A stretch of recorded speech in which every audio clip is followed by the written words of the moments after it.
Hey everyone, this is Josh from before. I'm here with McFarlane Toys at DC Multiverse, Dark Knight Returns Superman versus Armored Batman. And we've seen both these guys before. They've got a new base. They're here packaged together in a sharp-looking box. I don't have much reason to keep them in here any longer. Let's just get them out and start talking about it, right?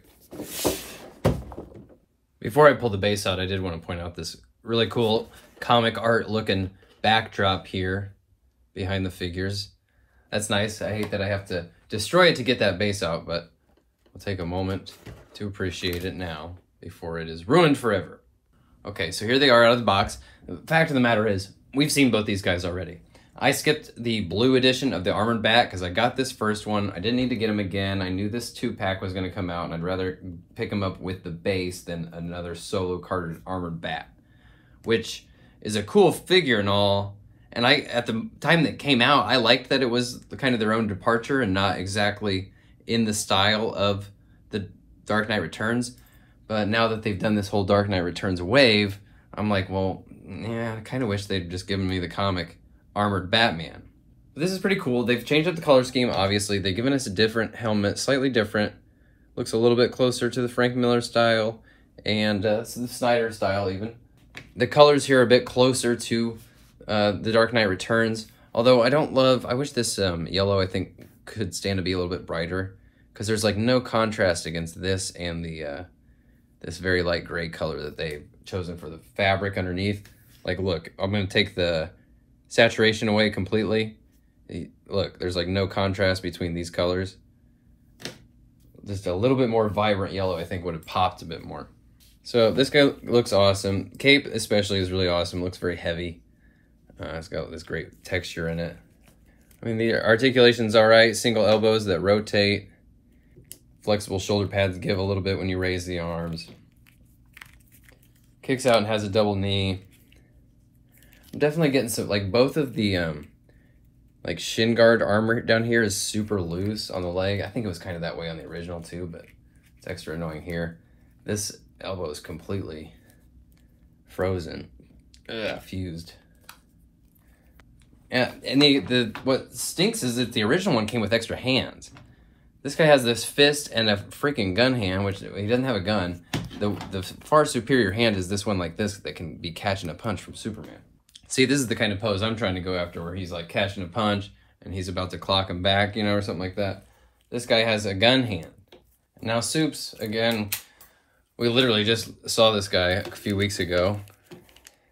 The exact same figure that we saw then, but again, missing the alternate hands that the original figure came with.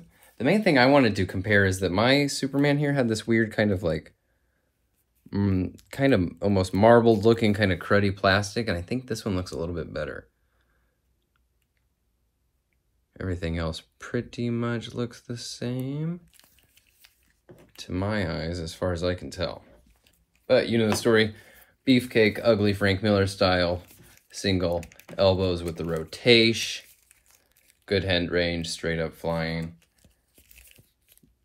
Double knees that are damn near only as good as a single. And this action down here. Let's look at the new part. The new part is this base here, and the bases have been pretty cool to date. This might be one of the cooler ones yet. Lots of detail in there.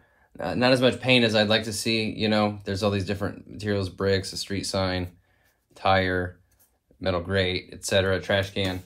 You know, a little bit of more paint variation would have been nice.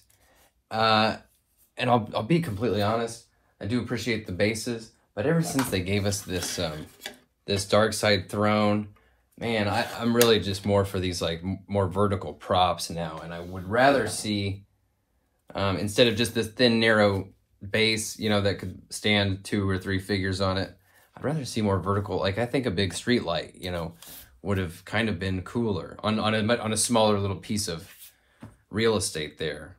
Would have you know, bring that up, you know, into the realm of where the figures are living, you know what I mean?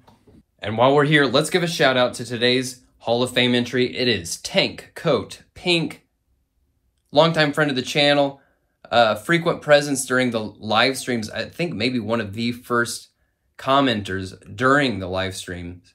Tank Coat Pink is an enthusiastic collector of not just DC Multiverse, but other toy lines as well. And it's always great to see them in the chat, bringing the love for the Multiverse line and their wish lists. Let's hear it in the comments for Tank Coat Pink. Really, the base here is the only thing about this whole set that feels like fresh and new and fun. These guys, they're great figures. I just already have them, you know what I mean? So I don't need this 2-pack personally. If you skip down on these guys, it's a great opportunity to pick them both up, especially if you're not trying to fill out that Dark Knight Returns set. But if you want this Dark Knight Returns Superman, I mean, I don't know why you wouldn't want kind of the rest of the wave. I don't know. That's just my take on it. But make up your own mind. If you need it, you need it. If not, you can pass, right? You don't have to get everything. So thanks for watching. I will see you all next time. Bye.